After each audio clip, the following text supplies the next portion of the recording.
स्वामिनाथ करुणाकर दीनबन्धो श्री पार्वती समुख पंकज पद्मबन्धो श्री सादिदेव गणपूजित पाद पद्मा वल्ली सनाद मम देहि करावलम्बम् देवादिदेवनुत देवगणादिनाथा देवेन्द्र वन्द्य मृदु पंकज मंजुपादा देवर्षि नारद मुनीन्द्र सुगीत कीर्ते वल्ली सनाथ मम देहि करावलम्बम्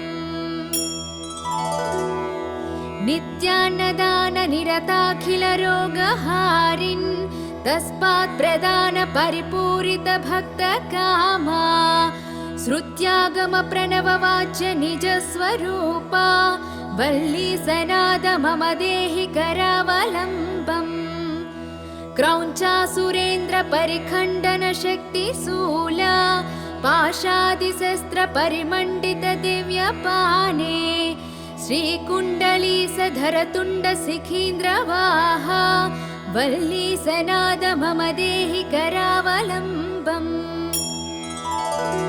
देवादिदेव रथमण्डल मध्य वेद्या देवेन्द्रपीठ नगरं दृढचापहस्तम् शूरं निहत्य सुरकोटिभिरीड्यमाना वल्ली सनाद मम देहि करावलम्बम् हारादिरत्नमणियुक्त किरीटहारा केयूरकुण्डल लसत्कवचाभिरामम् हे वीरतारक जयामर बृन्दवन्द्या वल्ली सनाद मम देहि करावलम्बम् पञ्चाक्षरादि मनुमन्त्रित गाङ्गतोयैः पञ्चामृतैः प्रमुतेन्द्र मुखैर्मुनीन्द्रैः पट्टाभिषिक्त हरियुक्त परासनाथा वल्ली सनाथ मम देहि करावलम्बम् श्रीकार्तिकेय करुणामृत पूर्ण दृष्ट्या कामादिरोग कलुषीकृत दुष्ट चित्तम् सिक्त्वा तु मामव कलाधर कान्ति कान्त्या वल्ली सनाथ मम देहि करावलम्बम् सुब्रह्मण्याष्टकं पुण्यं ये पठन्ति द्विजोत्तमाः ते सर्वे मुक्तिमायन्ति सुब्रह्मण्य प्रसादतः सुब्रह्मण्यष्टकमिदं प्रातरुद्धाय यः पठेत् कोटिजन्म कृतं पापं तत्क्षणादेव नश्यति इति श्री सुब्रह्मण्याष्टकम्।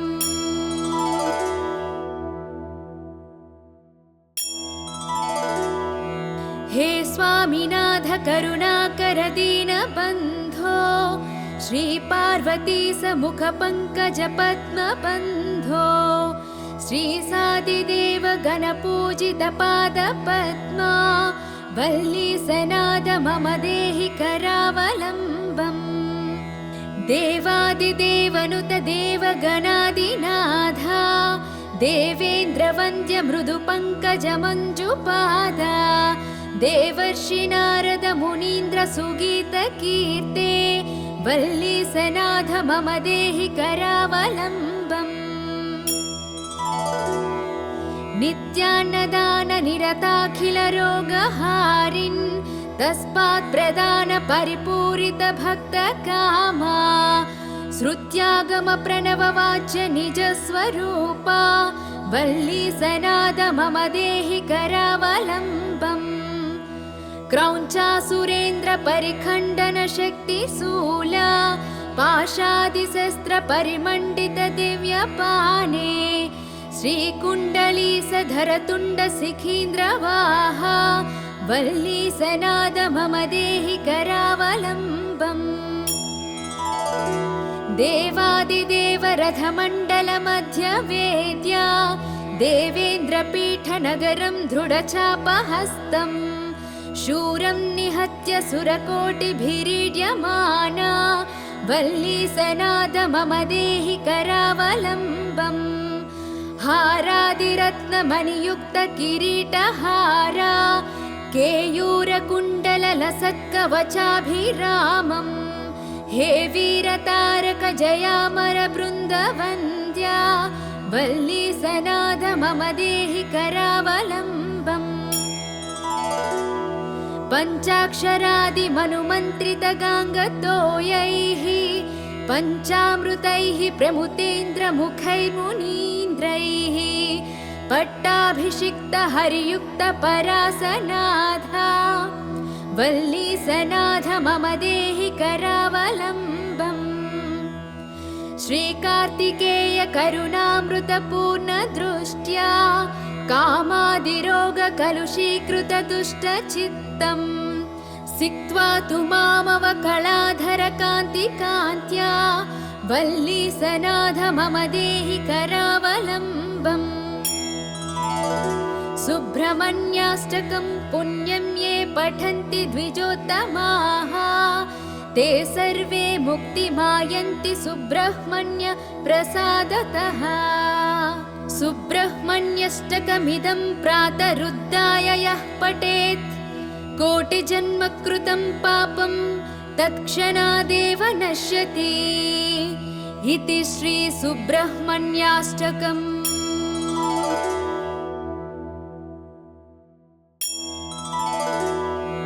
हे स्वामिनाथ करुणाकर दीनबन्धो श्री पार्वती समुख पंकज पद्मबन्धो श्री सादिदेव गणपूजित पाद पद्मा वल्ली सनाथ मम देहि करावलम्बम् देवादिदेवनुत देवगणादिनाथा देवेन्द्र वन्द्य मृदु पंकज मंजुपादा देवर्षि नारद मुनीन्द्र सुगीत कीर्ते वल्ली सनाथ मम देहि करावलम्बम् नित्यान्नदान निरताखिल रोगहारिन् तस्मात् प्रदान परिपूरित भक्त कामा श्रुत्यागम प्रणव वाच्य निज स्वरूपा वल्ली सनाथ मम देहि करावलम्बम् क्रौञ्चासुरेन्द्र परिखण्डन शक्ति शूला पाशादिशस्त्र परिमण्डित दिव्यपाने श्रीकुण्डलीसधर तुण्ड शिखीन्द्रवाहा वल्ली सनाथ मम देहि करावलम्बम् देवादिदेव रथमण्डल मध्य वेद्या देवेन्द्रपीठनगरं दृढचापहस्तम् शूरं निहत्य सुरकोटिभिरीड्यमाना वल्ली सनाथ मम देहि करावलम्बम् हारादिरत्नमणियुक्तकिरीटहार केयूरकुण्डललसत्कवचाभिरामम् हे वीरतारक जयामरबृन्दवन्द्या वल्ली सनाथ मम देहि करावलम्बम् पञ्चाक्षरादिमनुमन्त्रितगाङ्गतोयैः पञ्चामृतैः प्रमुतेन्द्रमुखैर्मुनीन्द्रैः पट्टाभिषिक्तहरियुक्तपरासनाथा वल्ली सनाथ मम देहि करावलम्बम् श्रीकार्तिकेय करुणामृतपूर्णदृष्ट्या कामादिरोगकलुषीकृतदुष्टचित्तम् सिक्त्वा तु मामवकलाधरकान्तिकान्त्या वल्ली सनाथ मम देहि करावलम्बम् सुब्रह्मण्याष्टकं पुण्यं ये पठन्ति द्विजोत्तमाः ते सर्वे मुक्तिमायन्ति सुब्रह्मण्य प्रसादतः सुब्रह्मण्यष्टकमिदं प्रातरुद्धाय यः पठेत् कोटिजन्मकृतं पापं तत्क्षणादेव नश्यति इति श्री सुब्रह्मण्याष्टकम्।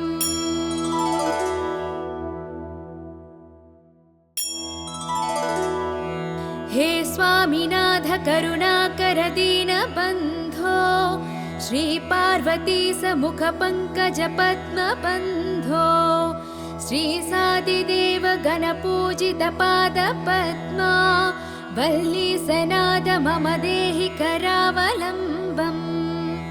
देवादिदेवनुत देवगणादिनाथा देवेन्द्रवन्द्य मृदुपङ्कजमञ्जुपादा देवर्षि नारद मुनीन्द्र सुगीतकीर्ते वल्लीसनाथ मम देहि करावलम्बम्। नित्यान्नदान निरताखिल रोगहारिन् तस्मात् प्रदान परिपूरित भक्त कामा श्रुत्यागम प्रणव वाच्य निज स्वरूपा वल्लीसनाद मम देहि करावलम्बम्।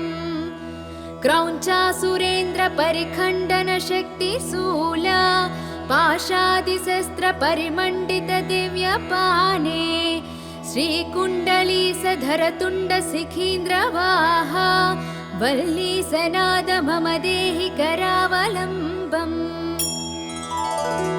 देवादिदेव रथमण्डल मध्य वेद्या देवेन्द्रपीठनगरं दृढचापहस्तम् शूरं निहत्य सुरकोटिभिरीड्यमाना वल्लीसनाद मम देहि करावलम्बम्। हारादिरत्नमणियुक्त किरीटहारा केयूरकुण्डललसत्कवचाभिरामम् हे वीरतारक जयामर बृन्दवन्द्या वल्लीसनाद मम देहि करावलम्बम्। पञ्चाक्षरादिमनुमन्त्रित गाङ्गतोयैः पञ्चामृतैः प्रमुतेन्द्रमुखैर्मुनीन्द्रैः पट्टाभिषिक्त हरियुक्त परासनाथा वल्लीसनाथ मम देहि करावलम्बम्। श्रीकार्तिकेय करुणामृतपूर्ण दृष्ट्या कामादिरोगकलुषीकृत दुष्टचित्तम् सिक्त्वा तु मामवकलाधर कान्तिकान्त्या वल्लीसनाथ मम देहि करावलम्बम्। सुब्रह्मण्याष्टकं पुण्यं ये पठन्ति द्विजोत्तमाः ते सर्वे मुक्तिमायन्ति सुब्रह्मण्य प्रसादतः।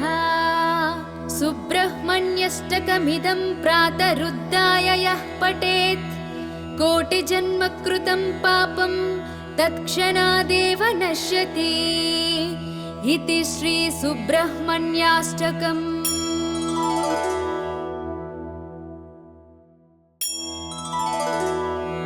हे स्वामिनाथ करुणाकर दीनबन्धो श्रीपार्वती समुखपङ्कजपद्मबन्धो श्रीसादिदेव गणपूजितपादपद्मा वल्लीसनाद मम देहि करावलम्बम्। देवादिदेवनुत देवगणादिनाथा देवेन्द्रवन्द्य मृदुपङ्कजमञ्जुपादा देवर्षि नारद मुनीन्द्र सुगीतकीर्ते वल्लीसनाथ मम देहि करावलम्बम्। नित्यान्नदान निरताखिल रोगहारिन् तस्मात् प्रदान परिपूरित भक्त कामा श्रुत्यागम प्रणव वाच्य निज स्वरूपा वल्लीसनाद मम देहि करावलम्बम्। क्रौञ्चासुरेन्द्र परिखण्डन शक्तिशूला पाशादिशस्त्र परिमण्डित दिव्यपाने श्रीकुण्डलीसधरतुण्ड शिखीन्द्रवाहा वल्लीसनाद मम देहि करावलम्बम्। देवादिदेव रथमण्डल मध्य वेद्या देवेन्द्रपीठनगरं दृढचापहस्तम् शूरं निहत्य सुरकोटिभिरीड्यमाना वल्लीसनाद मम देहि करावलम्बम्। हारादिरत्नमणियुक्त किरीटहारा केयूरकुण्डललसत्कवचाभिरामम् हे वीरतारक जयामर बृन्दवन्द्या वल्ली सनाथ मम देहि करावलम्बम्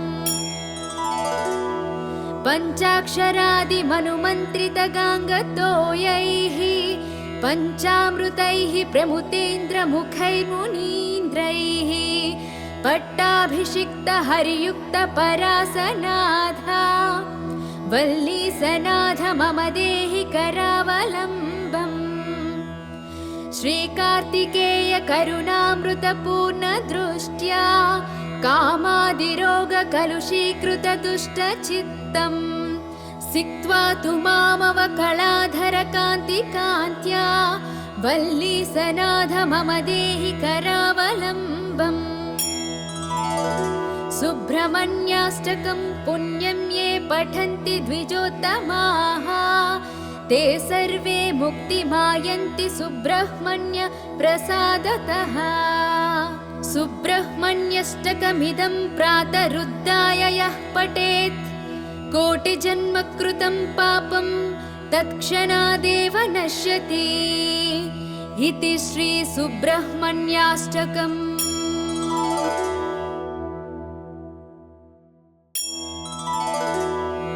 हे स्वामिनाथ करुणाकर दीनबन्धो श्रीपार्वती समुख पंकज पद्मबन्धो श्रीसादिदेव गणपूजित पादपद्मा वल्लीसनाथ मम देहि करावलम्बम् देवादिदेवनुत देवगणादिनाथा देवेन्द्रवन्द्य मृदु पंकज मञ्जुपादा देवर्षि नारद मुनीन्द्र सुगीत कीर्ते वल्लीसनाथ मम देहि करावलम्बम् नित्यान्नदान निरताखिल रोगहारिन् तस्मात् प्रदान परिपूरित भक्त कामा श्रुत्यागम प्रणव वाच्य निज स्वरूपा वल्लीसनाथ मम देहि करावलम्बम् क्रौञ्चासुरेन्द्र परिखण्डन शक्तिशूला पाशादिशस्त्र परिमण्डित दिव्यपाने श्रीकुण्डलीसधर तुण्ड शिखीन्द्रवाहा वल्लीसनाथ मम देहि करावलम्बम् देवादिदेव रथमण्डल मध्य वेद्या देवेन्द्रपीठनगरं दृढचापहस्तम् शूरं निहत्य सुरकोटिभिरीड्यमाना वल्लीसनाथ मम देहि करावलम्बम् हारादिरत्नमणियुक्त किरीटहारा केयूरकुण्डललसत्कवचाभिरामम् हे वीरतारक जयामर बृन्दवन्द्या वल्लीसनाथ मम देहि करावलम्बम् पञ्चाक्षरादिमनुमन्त्रितगाङ्गतोयैः पञ्चामृतैः प्रमुतेन्द्रमुखैर्मुनीन्द्रैः पट्टाभिषिक्तहरियुक्तपरासनाथा वल्लीसनाथ मम देहि करावलम्बम् श्रीकार्तिकेय करुणामृतपूर्णदृष्ट्या कामादिरोगकलुषीकृतदुष्टचित्तम् सिक्त्वा तु मामवकलाधरकान्तिकान्त्या वल्लीसनाथ मम देहि करावलम्बम् सुब्रह्मण्याष्टकं पुण्यं ये पठन्ति द्विजोत्तमाः ते सर्वे मुक्तिमायन्ति सुब्रह्मण्य प्रसादतः सुब्रह्मण्यष्टकमिदं प्रातरुद्धाय यः पठेत् कोटिजन्मकृतं पापं तत्क्षणादेव नश्यति इति श्री सुब्रह्मण्याष्टकम्।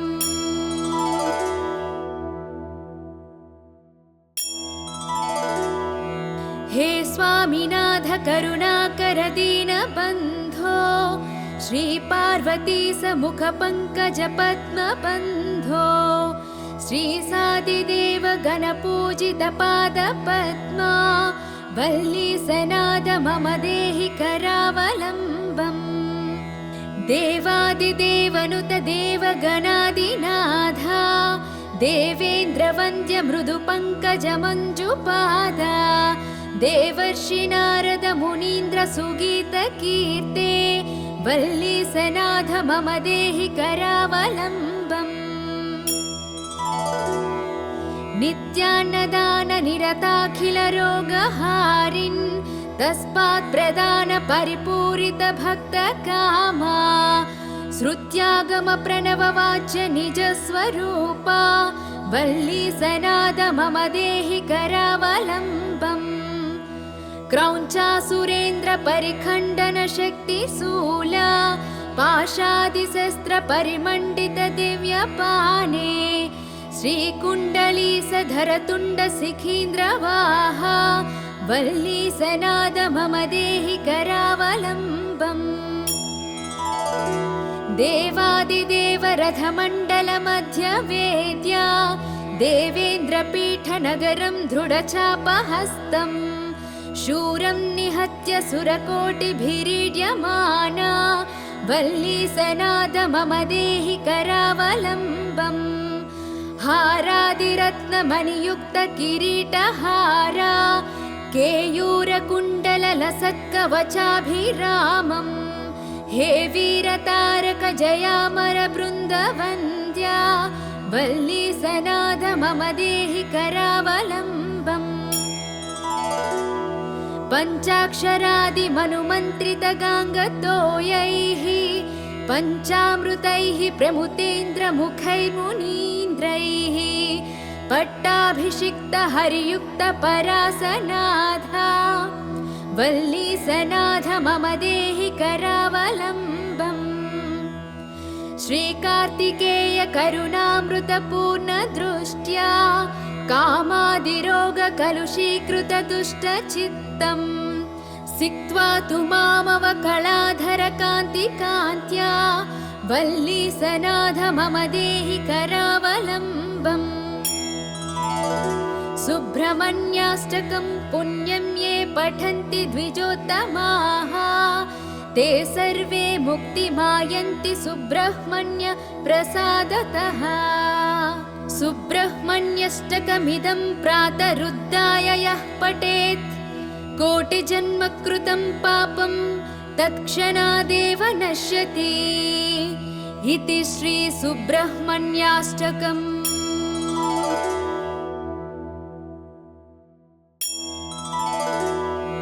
हे स्वामिनाथ करुणाकर दीनबन्धो श्री पार्वती समुख पंकज पद्म बन्धो श्री सादिदेव गणपूजित पाद पद्मा वल्लीसनाद मम देहि करावलम्बम् देवादिदेवनुत देवगणादिनाथा देवेन्द्रवन्द्य मृदुपङ्कजमञ्जुपादा देवर्षि नारद मुनीन्द्र सुगीतकीर्ते वल्लीसनाथ मम देहि करावलम्बम् नित्यान्नदान निरताखिल रोगहारिन् तस्मात् प्रदान परिपूरित भक्त कामा श्रुत्यागम प्रणव वाच्य निज स्वरूपा वल्लीसनाद मम देहि करावलम्बम् क्रौञ्चासुरेन्द्र परिखण्डन शक्ति शूला पाशादिशस्त्र परिमण्डित दिव्यपाने श्रीकुण्डलीसधर तुण्ड सिखीन्द्रवाहा वल्लीसनाद मम देहि करावलम्बम् देवादिदेव रथमण्डल मध्य वेद्या देवेन्द्रपीठनगरं दृढचापहस्तम् शूरं निहत्य सुरकोटिभिरीड्यमाना वल्लीसनाद मम देहि करावलम्बम् हारादिरत्नमणियुक्त किरीटहारा केयूरकुण्डललसत्कवचाभिरामम् हे वीरतारक जयामर बृन्दवन्द्या वल्लीसनाद मम देहि करावलम्बम् पञ्चाक्षरादिमनुमन्त्रितगाङ्गतोयैः पञ्चामृतैः प्रमुतेन्द्रमुखैर्मुनीन्द्रैः पट्टाभिषिक्तहरियुक्तपरासनाथा वल्लीसनाथ मम देहि करावलम्बम्। श्रीकार्तिकेय करुणामृतपूर्णदृष्ट्या कामादिरोगकलुषीकृतदुष्टचित्तम् सिक्त्वा तु मामवकलाधरकान्तिकान्त्या वल्लीसनाथ मम देहि करावलम्बम्। सुब्रह्मण्याष्टकं पुण्यं ये पठन्ति द्विजोत्तमाः ते सर्वे मुक्तिमायन्ति सुब्रह्मण्य प्रसादतः। सुब्रह्मण्यष्टकमिदं प्रातरुद्धाय यः पठेत् कोटिजन्मकृतं पापं तत्क्षणादेव नश्यति इति श्री सुब्रह्मण्याष्टकम्।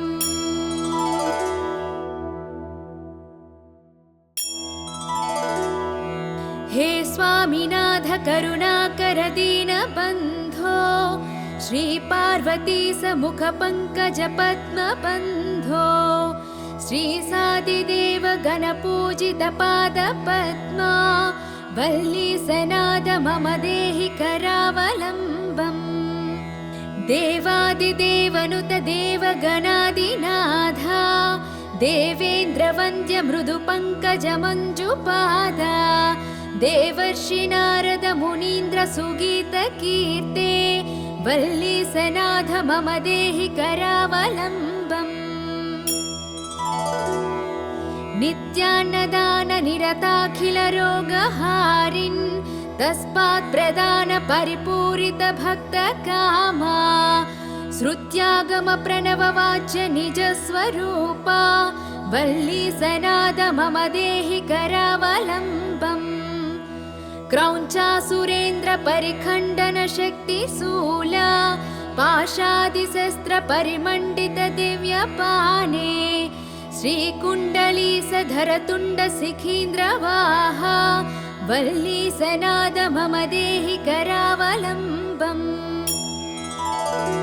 देवादिदेव रथमण्डल मध्य वेद्या देवेन्द्रपीठनगरं दृढचापहस्तम् शूरं निहत्य सुरकोटिभिरीड्यमाना वल्लीसनाथ मम देहि करावलम्बम्।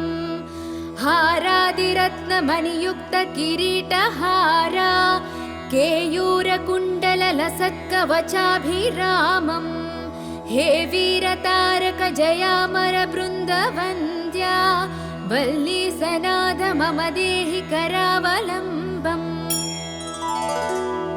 पञ्चाक्षरादिमनुमन्त्रितगाङ्गतोयैः पञ्चामृतैः प्रमुतेन्द्रमुखैर्मुनीन्द्रैः पट्टाभिषिक्तहरियुक्तपरासनाथा वल्लीसनाथ मम देहि करावलम्बम्।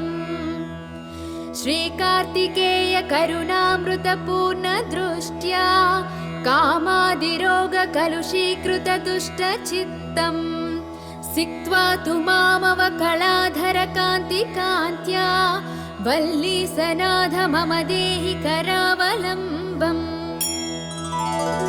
सुब्रह्मण्याष्टकं पुण्यं ये पठन्ति द्विजोत्तमाः ते सर्वे मुक्तिमायन्ति सुब्रह्मण्य प्रसादतः। सुब्रह्मण्यष्टकमिदं प्रातरुद्धाय यः पठेत् कोटिजन्मकृतं पापं तत्क्षणादेव नश्यति इति श्री सुब्रह्मण्याष्टकम्।